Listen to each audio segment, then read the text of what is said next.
Hello, আমি পোস্তর বড়া বানাচ্ছি।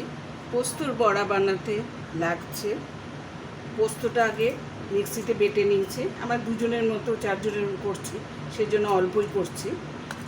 এর মধ্যে একটু পেঁয়াজ, কাঁচা লঙ্কা, আর পোস্তর মধ্যে পেঁয়াজ, কাঁচা লঙ্কা আপনারা দেখতে পাচ্ছেন, আর একটু চালের গুঁড়ো মিশোচ্ছি। চালের গুঁড়ো মিশিয়ে দেখতে পাচ্ছেন কতটা মেশালাম। মিশিয়ে যেহেতু অল্প পরিমাণে করছি, সেই জন্য সব কিছুই অল্প মিলাচ্ছি। দুজনের মতো করা হচ্ছে। এটা এখন আমি পোস্তর বড়াটা, আমি এখন তেল গরম হচ্ছে কড়াইয়ে। তেল গরম করার পর আমি এখন এটাতে নুন, হলুদ দিয়ে, তারপর নুন দিলাম, হলুদ দিলাম, একটু নুন দিলাম।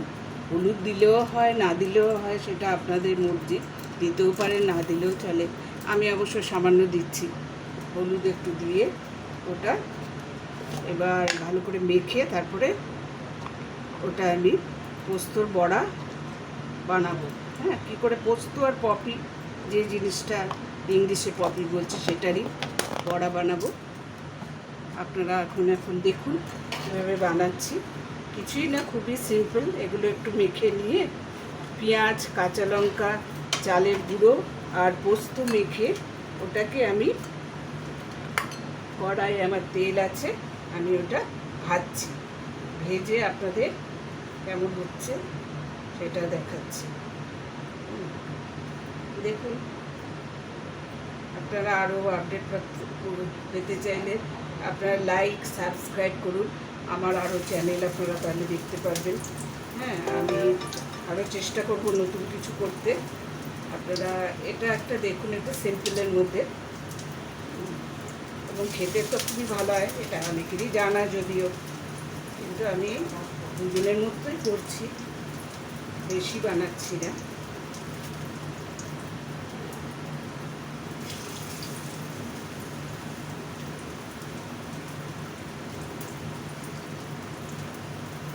গ্যাসটাকে সিম করে করবেন, যাতে আস্তে আস্তে হয়, পুড়ে না যায়।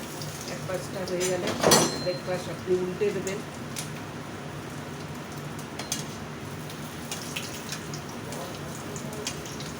লাল করে ভাজবেন। দেখুন, আশা করি দেখতে পাচ্ছেন এরকম হচ্ছে জিনিসটা, লাল হচ্ছে কড়াইয়ের মধ্যে। আমি তো চারটি বানাচ্ছি, কম করে করছি নিজেদের মতো করে। আমরা দুজন মানুষ, দুজনের মতোই করছি। এরকমভাবে ভাজতে হবে জিনিসটা, ভেজে খুব ভালো লাগবে খেতে।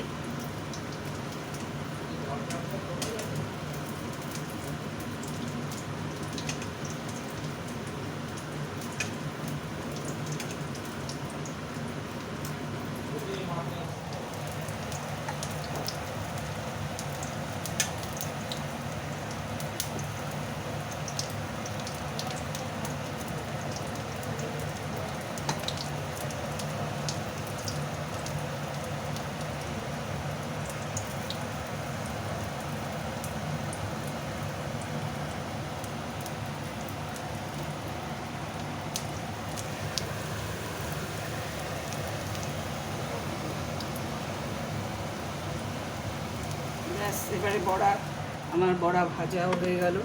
আমি এবার এটা তুলে নিচ্ছি।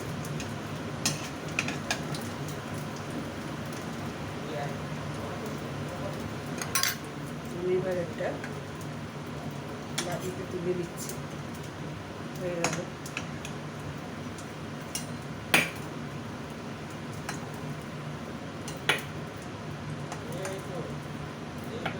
ব্যাস, এরপরে গ্যাস বন্ধ করে দিচ্ছি।